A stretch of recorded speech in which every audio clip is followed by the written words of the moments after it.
By the way, this man asked a question, Alabi Sama, like, what were they thinking when they went to the Midwest? I want to read to you what Ojukwu was thinking when they went to the Midwest. And where do we find it? We find it in the book by Chino Achebe. The book is called There Was a Country. All right, so this is Ojukwu talking because he thinks he's talking to clowns.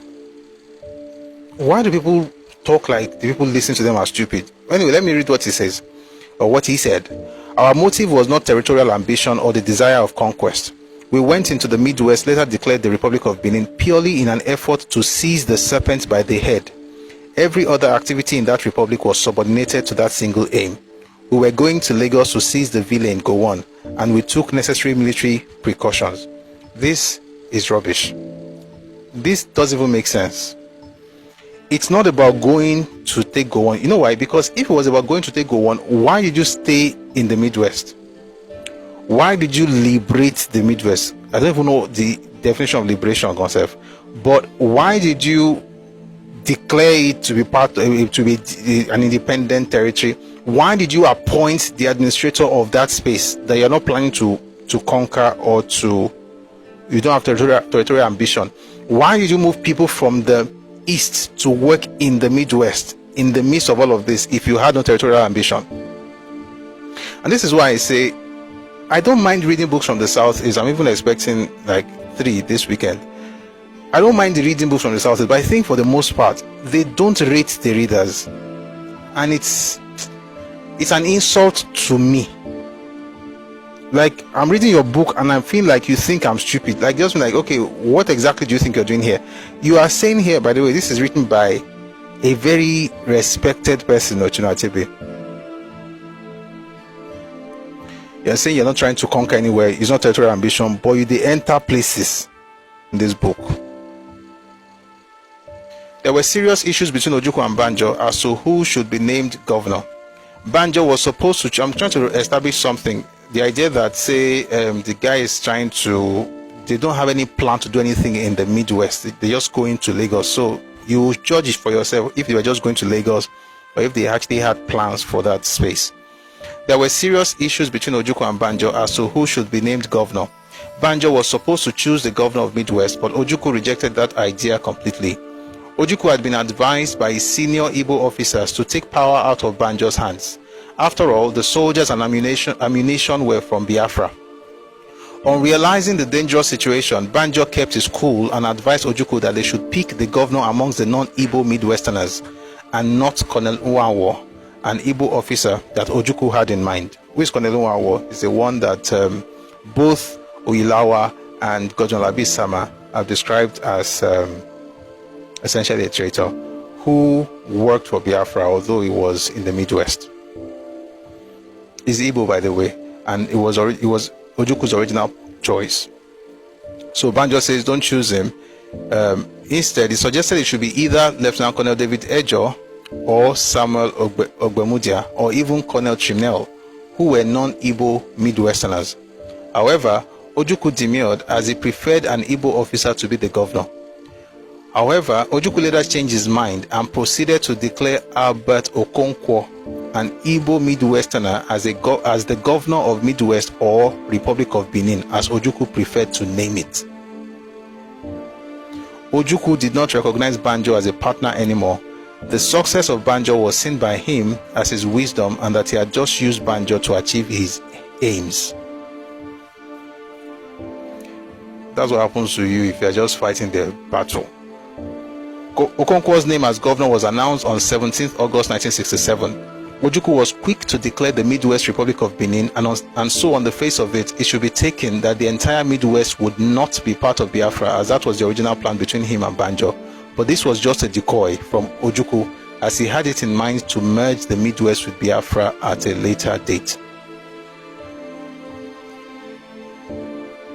When you read Achebe's book, do you get this kind of idea? The answer is no. Why? Because Achebe had an agenda. Achebe literally worked for Biafra. And this is why I say I don't know what they thought they were doing, destroying people's minds with half-truths and full-blown lies, and just saying things that young people now believe, and everybody thinks somebody hates you.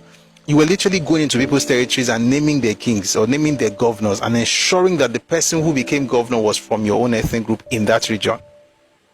Even when, just like it happened in 63, you are still the minority. So two things. How did they happen? That is very simple. How did Osadebe become premier? Through NCNC. So you have to remember that when the old agitation for we want Midwest, when it started, it was 1952, right? There was a meeting that held, this is not today's topic, but I just want to mention it. Just answer your question very briefly. A meeting held in Ibadan, right? And there were 27 representatives from the Midwest. That's from the Delta province and, the Benin area. There were 27. 6 of them were in Action Group. 21 of them were in NCNC. So NCNC already owned much of the seats, or most of the seats in parliament in the Midwest, right? Now that they wanted to have their own space, because of course about Benin, something happened. And what happened, to be honest, you think about it and you're like, is this all that happened really? But it's in the Willings Commission report of 1958. Let me tell you what happened. 1952, it was in Ibadan. Governor Macaulay was seated, Lieutenant Governor at the time, was seated. Delake was giving a speech. And then he said, and I quote, "On my right is the Ooni of Ife. On my left is the leader of government business. The voice of the West is complete." That was all he said. And that was where the wahala started.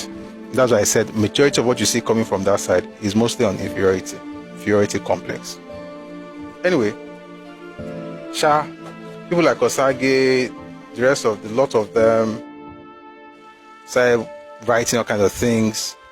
So they said they wanted to have their own region. Oba of Benin now started working with NCNC because NCNC already had the majority in the region. Like I said, they had 21 of the 27 seats. So in the Western region, it was Action Group, right?